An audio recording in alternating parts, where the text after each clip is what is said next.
Warning! This video may contain highly controversial opinions from somebody who has 22 credits, so please take this video with a grain of salt.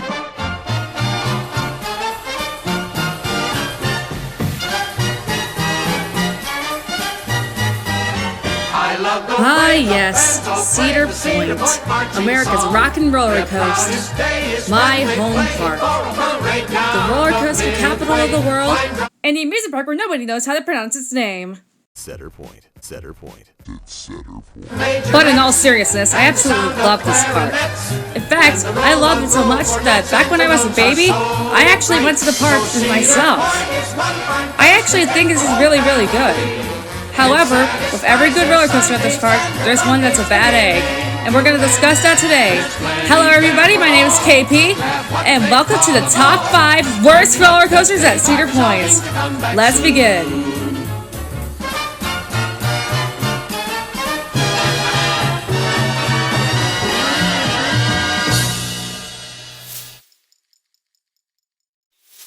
You know what?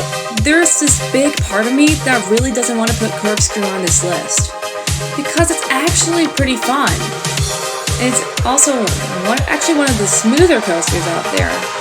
A little bit rough, but it's actually pretty smooth. So why is this on the list?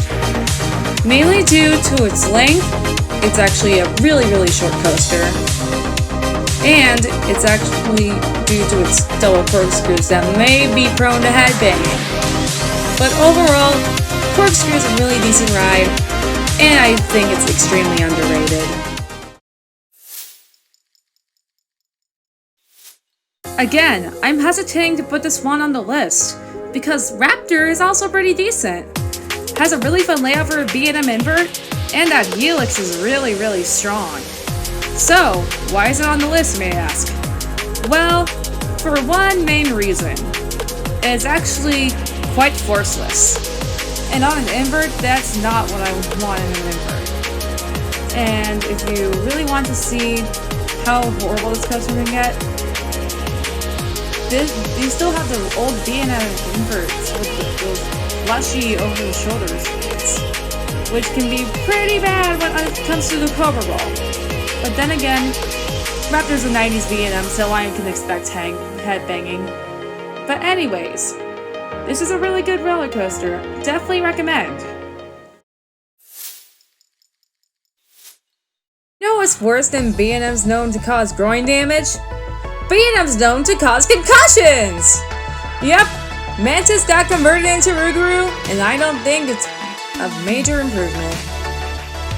Well, the layout is nice. Again, it's B&M, so they have really good layouts.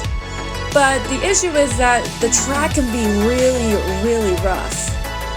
So yeah, I question whether Cedar Point / Cedar Fair really wanted to make this into a 4-list, but all I have to say is, way to go, Cedar Fair! Now here's one you completely forgot about. Disaster Transport. Yep, this ride closed down in 2012 to make room for Gatekeeper, the roller coaster with the most unwanted reputation for being deadly even though it's completely safe.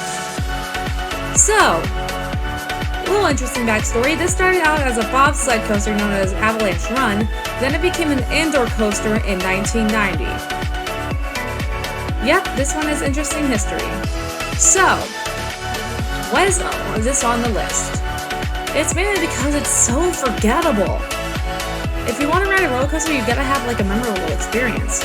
But for this one, it's so completely dark that you can't see anything, which makes it really forgettable. The only plus? The theming is actually really good. Before we head to number 1, here are some dishonorable mentions. Mean Streak. Good lord, I wanted to hate on this one, but I haven't ridden it.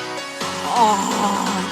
But it's a good thing that people stopped hating on it when it got removed and got converted into sealed engines, so there's a plus. But overall, it's just a boring looking Woody. Millennium Force.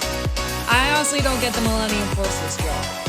It's actually quite forceful, having these really strong laterals and some nice pops of floater.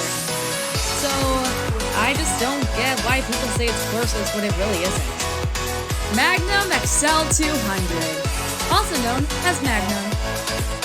Looks like it could be painful, but it really isn't. It has really strong airtime, possibly one of the strongest airtime moments of any roller coaster I've ever experienced. And that airtime alley is sick! And finally, Wicked Freaking Twister. I actually heard mixed opinions about this. I've heard some good, I've heard some bad. But the only reason why I'm putting this on this list, its reputation among the general public. And good lord, it's bad. Wicked Twister, I have one question for you. How come the general public call you deadly, dangerous, and scary, even though Top Thrill Dragster looks scarier than you, and you never had a single accident in your time of existence? Oh, let's move to number 1 before I break something. You know what? I really like wooden coasters. They can be really thrilling.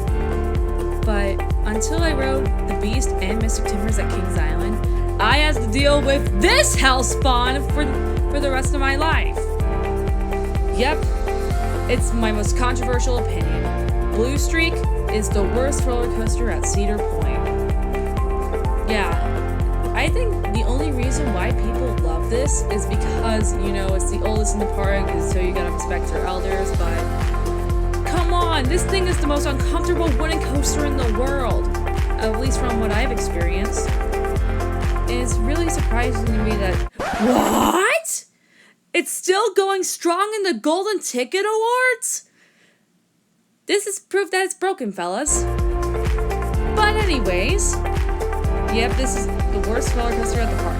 The only positive I could think of is that maybe the layout is actually pretty decent for the time, but overall, this should be either scrapped or GCI should be sent over to, you know, retrack it. But hey, what do I know? I'm an autistic 17-year-old that has ridden 22 roller coasters, including one racing coaster on both sides. So my question for you guys is, what is the worst roller coaster you've ridden? It could be Corkscrew, it could be Blue Streak, heck, it could be Steel Vengeance for some odd reason. And until then, see you guys later.